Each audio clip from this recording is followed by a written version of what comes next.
उमरकोट में ॿिनि ॿारनि सां हिकु अधरोट उमिरि वारे शख़्स पारां जिन्सी ज़्यादती वारी वीडियो वायरल थियण बाद इलाइक़े में केतिरा ई सुवाल उथी पिया आहिनि, जिन में अहम सुवाल इहो आहे त छा उमरकोट सिंध जो कसूर बणिजी वियो आहे, जिते ॿारनि खे जिन्सी ॾाढाई जो निशानो बणाए वीडियो वायरल कया वञनि था। छाकाणि त एसएसपी उमरकोट आसिफ रज़ा बलोच तस्लीम करे चुको आहे त हिन खां अॻु बि अहिड़ियूं 4 खां वधीक वीडियोज़ वायरल थी चुकियूं आहिनि, पर अहिड़नि संगीन ॾोहनि जो को बि ॾोहारी गिरफ़्तार न थियो आहे। कुछ दिन से एक वीडियो जो है सोशल मीडिया पे फहश वीडियो जो है गर्दिश कर रही है और बताया जा रहा है कि ये वीडियो उमरकोट के किसी इलाके से ताल्लुक़ रखती है और इसमें जो ताल्लुक़ रखने वाले जो मुल्ज़मान हैं वो उनका ताल्लुक़ भी उमरकोट से है।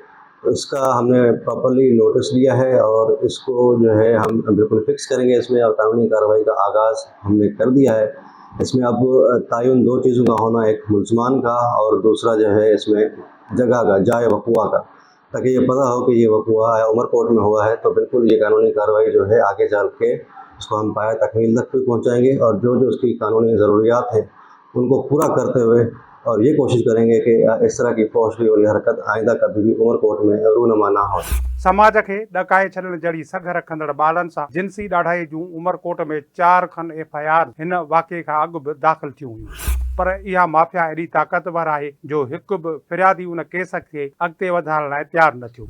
पुलिस ज़रिया ॿुधाइनि था त जिन्सी ॾाढाई जो निशानो बणियल हिकु फर्द जे फ़िर्यादी वारिस पुलिस खे चयो जेकॾहिं हिन केस खे चालान कयो वियो त निशानो बणियल ॿार खे क़त्ल कयो वेंदो।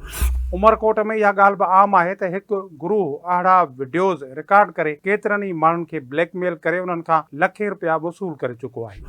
उमरकोट पुलिस जो चवणु आहे त अहिड़ियूं ॻाल्हियूं ॿुधियूं आहिनि, पर हिन वक़्त ताईं को बि फ़िर्यादी न आयो आहे। उमरकोट सां वास्तो रखंदड़ शहरनि जी सोशल मीडिया अकाउंट्स ते अॼुकल्ह हिन समाजी मसइले बाबति बहस चिड़ियल आहे ऐं इहो सवाल बार बार वरजाए पियो त छा उमरकोट सिंध जो कसूर शहर त न बणिजी वियो आहे। यादि रहे त कसूर में कुझु साल अॻु ॿारनि सां जिन्सी ॾाढाई जूं वीडियोज़ वायरल थियूं हुयूं ऐं ज़ैनब नाले हिकु नींगरी जो लाश बि मिलियो। उमरकोट में इहो सुवाल बि उथारियो पियो वञे त किथे वीडियोज़ रिकॉर्ड कंदड़ गुरूह दुनिया जे कंहिं डार्क वेबसाइट सां त तालुक़ नथो रखे जेकी माफ़ियानि जा कमु कंदियूं आहिनि। ॿिए तरफ़ एसएसपी उमरकोट ॿुधायो त वायरल थियल वीडियो जी एफआईआर दाख़िल थी वई आहे। नामज़द कयल जवाबदार घुनश्याम समेत सभु जवाबदार फ़रार थी विया आहिनि, जिन जे गिरफ़्तारी लाइ टीमूं जोड़े छापा हणी रहिया आहिनि।